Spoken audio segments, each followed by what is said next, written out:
Why is more than 80% of the land in Nevada controlled by the federal government? Our state has a larger percentage of public land than any other in the country, despite 50 years of attempts by the state to free up millions of acres. The complicated issue affects all Nevadans one way or another.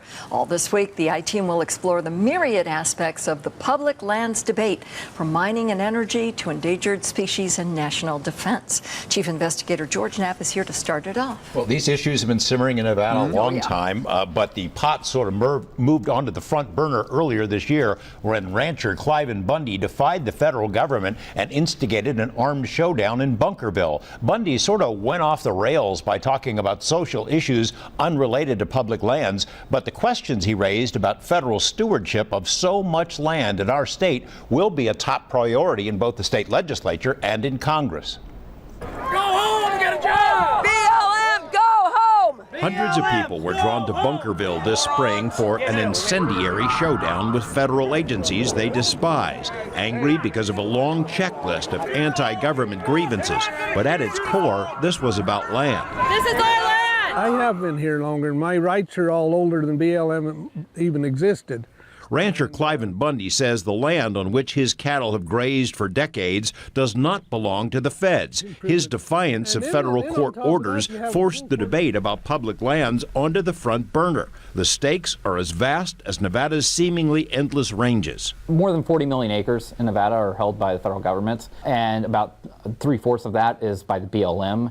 So I don't think anybody's asking for lands back that are held by, wildlife or Division of Natural Resources and other agencies. What we're mainly focused on is BLM held land that essentially is not being used for anything. Jeff Lawrence works for NPRI, a conservative think tank, but he's also signed on to advise the new Republican majority in the Nevada legislature, which has vowed to make public lands a top priority. Here's the issue in a nutshell. More than 83% of all the land in Nevada is federally owned or managed, the largest percentage by far in the country. These landlords include the Department of Energy, Department of Defense, National Park Service, Fish and Wildlife, and the U.S. Forest Service. But the biggest land baron by far is the BLM, which administers close to 48 million acres in Nevada.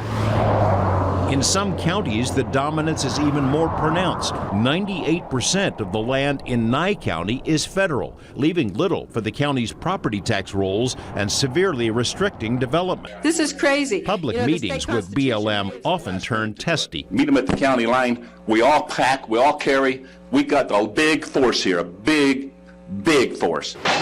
Long before Cliven Bundy drew a line in the dirt, rural Nevadans have supported the so-called Sagebrush Rebellion, demanding the feds return to the state millions of acres. The land was never ours. When Nevada was created as a state, the land was never given to Nevada and taken back. We've never had it. So it's kind of wrong to say it was our land.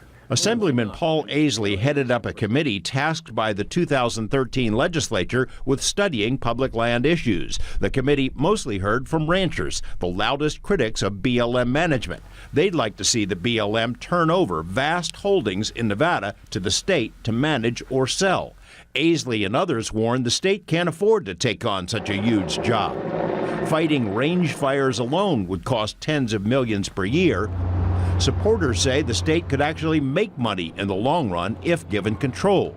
Nevadans surrendered control of most of the land back when statehood was ratified. 96% remained under federal control. In the 150 years since then, the only mechanism that's worked to get land back into local or private hands is the Southern Nevada Public Lands Management Act, championed by Harry Reid. $550,000, do I hear? It gave a piece of proceeds from BLM land sales in Clark County to local governments, generating hundreds of millions of dollars for schools, water projects, and other infrastructure, preserving sensitive lands while putting raw acreage into the hands of developers, which in turn spurred economic growth in Clark County during the boom years. We've made such improvements in Nevada. Senator Reid thinks it's a model that could work for the rest of the state, but a massive surrender of federal acreage is not wise or likely, he says, even with a Republican Congress. They're going to turn that's over to the state, who are so under-resourced anyway.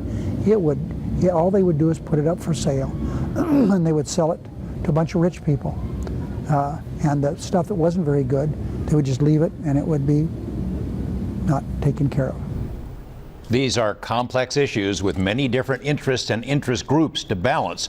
All this week, we're going to be digging deeper into those issues and interests. Tomorrow at 5 p.m., we examine how Southern Nevada gets tax money from federally owned lands and whether the money we're getting is our fair share. And then the I-Team will dig into different aspects of managing public lands, from grazing and mining to energy development and endangered species, to determine whether more should be given back to Nevada. In a 1-hour special, Rebellion on the Range, it airs Sunday at 6 p.m. Thanks, George.